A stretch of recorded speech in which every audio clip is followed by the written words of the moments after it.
There's over 100 years of history in the NHL, and over that time, you can certainly bet that there have been some fierce, fiery rivalries between franchises that have lasted to this very day. Whether it's a battle brought on by proximity or just straight up pure hatred for one another, here's a look at some of the most heated rivalries in NHL history. The Boston Bruins versus the Montreal Canadiens. The rivalry between the Boston Bruins and the Montreal Canadiens is widely considered the greatest and most intense rivalry in the NHL. First meeting in the playoffs in 1929, the two teams quickly cemented their rivalry status by returning to the playoffs in the following two seasons. Just how intense was this rivalry? Well, on March 13th, 1955, Canadiens fans were livid that Maurice Richard had been suspended for the season for striking Boston's Hal Laycoe, so they began a riot on the streets of Montreal that caused tremendous damage and involved a tear gas bomb exploding. Speaking of Richard, one of the biggest highlights between these two came all the way back in 1952, a few years before the riot we just mentioned. A collision during the second period of Game 7 of the Stanley Cup semifinals left the Rocket a little worse for wear. Trying to split a pair of Bruins, Richard was hit in the chest and took a stick to the face. On his way to the ground, his head bounced off the knee of an opposing player, then hit the ice, rendering him unconscious. Bloodied and bandaged, Richard returned to the bench during the third period and would score the game-winning goal against Bruins goaltender Jim Henry by skating up the right wing, faking the shot on the short side, cutting across, and firing the puck into the back of the net. There might not be a more memorable penalty in NHL history than the one the Bruins took in Game 7 of the 1979 Stanley Cup playoffs. With Boston leading 4-3 at the Montreal Forum in the closing minutes of the game, the Bruins appeared poised to end the Canadiens' run at a fourth consecutive Stanley Cup. But with 2 minutes and 34 seconds to play, the Bruins were caught with too many men on the ice. Playing with the man advantage, Guy Lafleur blasted a one-timer past the goalie to tie the game and force overtime, where Montreal went on to win. From there, the Habs made short work of the New York Rangers to win their fourth consecutive Stanley Cup. Not long after that, the Bruins fired their head coach at the time, Don Cherry. And lastly, here's a more recent event to show you that this rivalry is still kicking. Entering the 2011 playoffs, the Bruins Stanley Cup drought was at 39 years. Their prospects of ending that streak didn't look great when the team lost back-to-back games on home ice to start the postseason, scoring only one goal on the great Carey Price. But they were able to rally and Boston won the next 3 games, but Montreal went on to win Game 6 at home to force a deciding Game 7. The Bruins led 3-2 in the closing minutes of regulation when PK Subban rifled home a shot from the point that sent the game into overtime.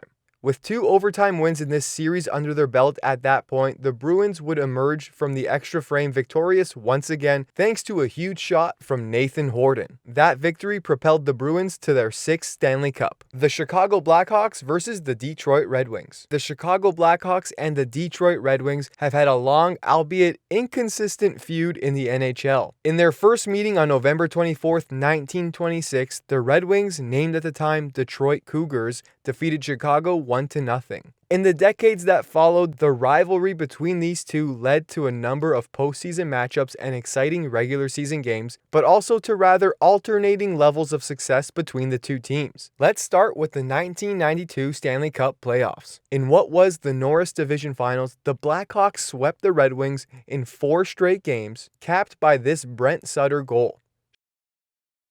Chicago made the Stanley Cup Finals that season, but they ended up losing to the Pittsburgh Penguins. 3 years later, the Blackhawks and the Red Wings met in the 1995 Western Conference Finals, and Detroit won that series in 5 games before finishing as the runner-up to the New Jersey Devils that year. It would be the last postseason meeting between these two teams for 14 years as the Blackhawks faded into the background of the NHL towards the end of the 90s and into the early 2000s, while Detroit, on the other hand, surged to the top of the league, winning 4 Stanley Cups between 1997 and 2008. The Red Wings dynasty started falling back down to earth towards the end of the 2000s as Chicago's arrow began pointing north, and that's when the last round of substantial clashes between these two teams occurred. First, there was the 2009 Winter Classic held at Wrigley Field on New Year's Day. Detroit beat Chicago 6-4 in that game, perhaps serving as a sign that the upstart Blackhawks were not quite ready yet for the big stage. Another reminder was dished out during the Blackhawks' surprising deep run in the Stanley Cup playoffs, which ended as a 5-game defeat to those same Red Wings in the Western Conference Finals. Detroit and Chicago hovered near the top of the league standings for those next few years with frequent regular season meetings. But an announced divisional realignment meant that the lockout-shortened 2013 NHL season would be the final one with the Red Wings and Blackhawks in the same division, so unfortunately the rivalry between these two fizzled out. But before that could happen, the 2013 postseason meeting between these two teams was probably the best way to cap off this historic rivalry. An aging Red Wings team trying to exert dominance over a Blackhawks roster seeking that dynasty label that Detroit had been carrying through the prior 2 decades. And of course, this series ended in the most entertaining way any playoff series can. Game 7 in overtime.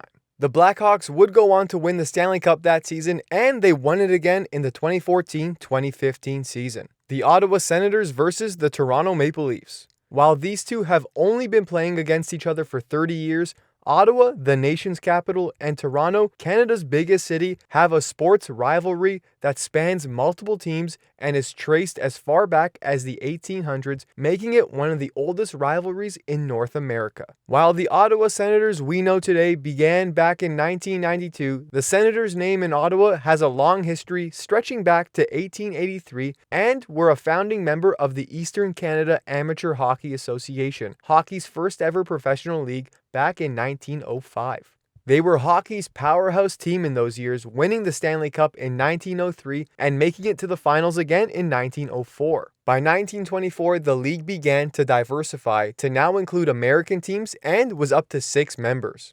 2 significant events happened for the Ontario Rivals in 1927. Firstly, the Toronto St. Patricks were renamed to the Toronto Maple Leafs. Meanwhile, in the nation's capital, Ottawa dominated matchups against Toronto, finishing with a 5-0-1 record against the Leafs as they stormed to the top of the NHL Canadian Division. And from there, they went on to the Stanley Cup Final, where Ottawa faced the American Division champions, the Boston Bruins. In a tight affair that featured 2 ties, Ottawa ended up winning the 4-game series to lift their 11th and final Stanley Cup. From 1929 to 1934, the team failed to make the playoffs, finishing last in the Canadian Division for 4 out of 5 seasons, and even suspended operations for the 1931-32 season. Ottawa's downturn in success at the time was largely due to financial problems. Things got so bad that the team started to play their home games in the States in order to get higher revenue returns. Unfortunately, though, this strategy did not work. And in 1934, the Ottawa Senators relocated to St. Louis to become the St. Louis Eagles. The Eagles played just 1 season and would go on to finish last in the Canadian Division. Fast forward to 1990, after almost 60 years since Ottawa last had an NHL team, Ottawa was granted an expansion team which went with the name Senators, rekindling the memories, honoring the legacy of the original Senators, bringing back one of the NHL's oldest rivalries between Ottawa and Toronto. The rivalry, however, got off to a slow start as the 2 teams were kept apart in separate conferences before finally being placed in the same division. It wouldn't be long, however, for the 2 to meet in the playoffs. In 2000, the 2 sides finished first and second in the Northeast Division, setting up a conference quarterfinals matchup between the 2. Despite being the lower seed, Ottawa had picked up 7 out of a possible 10 points against Toronto in the regular season, leading up to this playoff series. The series was tied at 2 apiece, and it would take overtime to separate the 2 in Game 5, with a Steve Thomas goal giving Toronto the series lead going into Game 6. Toronto went on to win Game 6 and the series, winning the first NHL playoff series between Ottawa and Toronto since 1922. After a 78-year wait between playoff games, the 2 would meet again immediately the following season at the exact same stage. Again, Ottawa held the upper hand in the regular season, sweeping Toronto in all 5 of their games and finishing above them in the standings. However, these weren't the Leafs we know today. They were a different animal when it came to the playoffs, and they ended up sweeping the Senators 4-0 to once again send them home early. The 2 sides were really getting to know each other by now. They met in the playoffs for a 3rd consecutive year in 2002, this time in the conference semifinals. This series was the closest one yet, with Game 2 even requiring triple overtime. The Sens held a 3-2 series lead going into Game 6, but the Leafs won a close Game 6 4-3 to force a Game 7. Playing in Ottawa, the Leafs stunned the home crowd with a huge 3-0 win, ending Ottawa's season early once again for the third year in a row. Now, the two sides took a year off in 2003, but met in the playoffs for the fourth time in 5 seasons in the 2004 conference quarterfinals. Leafs goaltender Ed Belfour played a big part in this series, recording 3 shutouts to lead Toronto to 3 wins as the series would go on to a Game 7 once again. Ottawa goaltender Patrick Lalime let 2 questionable goals get past him to put Ottawa on the back foot in Game 7 and forced the Ottawa coach Jacques Martin to pull him for his backup goaltender. However, the damage was done and Toronto won the game 4-1, their 4th consecutive playoff win over the Ottawa Senators. While the Leafs have dominated this rivalry in the playoffs, the Senators have the distinction of reaching the 2007 Stanley Cup, which was Ottawa's first Stanley Cup Finals appearance since 1927, and despite only existing since 1992, had been to more Stanley Cup Finals than the Leafs since 1968. The Senators have won 7 playoff series since 2005, and unfortunately for the Toronto Maple Leafs, since 2004, they have yet to win another playoff series. Now, we've barely scratched the surface when it comes to the biggest NHL rivalries, so here are some honorable mentions. The Avalanche versus the Red Wings, the Bruins versus the Toronto Maple Leafs, the Montreal Canadiens versus the Toronto Maple Leafs. Of course, how can we forget the Battle of Alberta, even the Penguins versus the Capitals. Now, if you want to see a part 2 of this video detailing those rivalries, make sure to let us know in the comments down below. Thanks for watching our videos. Don't forget to hit that like button, and if you're new to the channel, hit that subscribe button, and we'll see you in the next video.